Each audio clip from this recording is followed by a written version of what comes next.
நினைவுக்குரிய சகோதரர்களே, தாய்மார்களே, சகோதரிகளே, உலமாக்களே, அல்லாஹ் ஜல்ல ஜலாலுஹு அம்ம நவாலுஹு அவனுடைய அளப்பெரும் அருள்தான் நம்மை எல்லாம் இந்த உலகத்தில் முஸ்லிம்களாக அல்லாஹ் படைத்திருக்கிறார். உலகத்தில் அல்லாஹ்வால் ஏற்றுக்கொள்ளப்பட்ட ஒரே ஒரு மார்க்கம் இந்த இஸ்லாமிய மார்க்கம் மாத்திரம்தான். அல்லாஹ் குர்ஆனில் சொல்கிறான், இன்னத்தீன இன்தல்லாஹில் இஸ்லாம். இந்த முழு உலகத்தையும் படைத்து பரிபாலித்து பராமரித்து இரட்சித்து பாதுகாத்து போஷிக்கக்கூடிய அந்த வல்லநாயன் அல்லாஹ், அவனால் ஏற்றுக்கொள்ளப்பட்ட மார்க்கம், அவனால் அங்கீகரிக்கப்பட்ட மார்க்கம், அவனால் கபூல் செய்யப்பட்ட மார்க்கம் இந்த உலகத்தில் இஸ்லாமிய மார்க்கம் மாத்திரம்தான். وَمَن يَبْتَغِي غَيْرَ الْإِسْلَامِ دِينًا فَلَن يُقْبَلَ مِنْهُ. யார் இஸ்லாம் அல்லாத வேற ஒரு மார்க்கத்தை தன்னுடைய மார்க்கமாக தேர்ந்தெடுத்துக் கொள்கிறாரோ, அல்லாஹ் சொல்கிறான், فَلَن يُقْبَلَ مِنْهُ. அவரிடம் இருந்து அந்த மார்க்கம் அல்லாஹ்விடம் ஏற்றுக்கொள்ளப்படாது. وَهُوَ فِي الْآخِرَةِ مِنَ الْخَاسِرِينَ. கியாமத்துடைய நாளை அவர் கைசேதமடைவார், நஷ்டமடைவார் என்பதாக அல்லாஹ் சொல்கிறார்.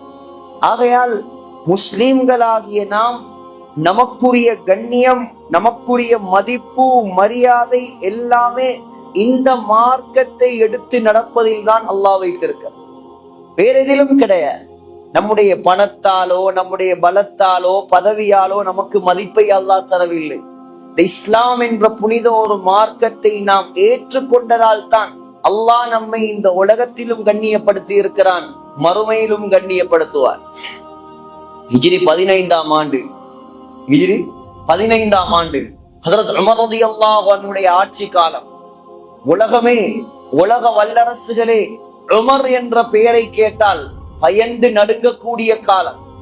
ஹஜ்ரத் உமர் ரலியல்லாஹு அன்ஹுடைய பெயரை சொன்னால் அந்த காலத்து வல்லரசு இத்தாலி, அந்த காலத்து வல்லரசு ஈரான் எல்லாமே நடுங்கும். அப்படிப்பட்ட ஒரு பிரம்மாண்டமான விசாலமான ஆட்சி, 22 லட்சம் சதுர மைல் கிலோமீட்டரை இஸ்லாமிய சாம்ராஜ்யமாக மாற்றிய ஒரே தலைவர்.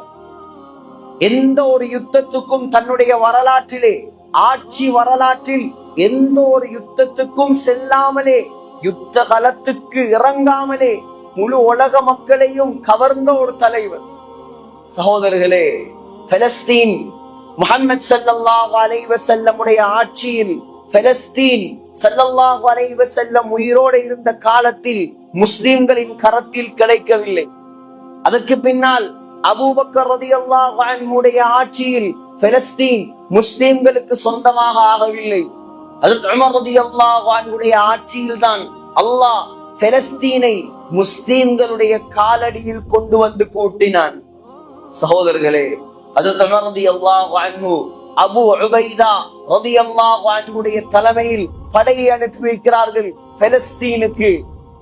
பலஸ்தீனுடைய மஸ்ஜிதுல் அக்ஸாவுடைய பாதிரிகள், அந்த நேரம் கிறிஸ்தவர்களுடைய கையில் தான் பலஸ்தீன் இருந்தது, ஜெருசலம் இருந்தது. சொன்னார்கள், யுத்தம் எல்லாம் வேண்டாம், நாம் பலஸ்தீனை, ஜெருசலத்தை, மஸ்ஜிதுல் அக்ஸாவை உங்களுடைய கையில் ஒப்படைத்து விடுகிறோம். ஆனால் ஒரு நிபந்தனை, உங்களுடைய ஜனாதிபதியை வர சொல்லுங்கள். உங்களுடைய ஜனாதிபதி ஹஜ்ரத் உமர் வந்தால் நாம் அவருடைய கரத்தில் இந்த அக்ஸாவுடைய திறப்பை தருவதற்கு தயார்.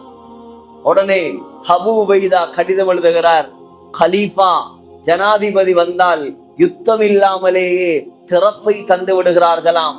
உடனே உமர் ரலியல்லாஹு அன்ஹு முதன் முறையாக ஆட்சி பீடத்தில் இருந்து வெளிநாட்டுக்கு புறப்படுகிறார்கள். ஒரே ஒரு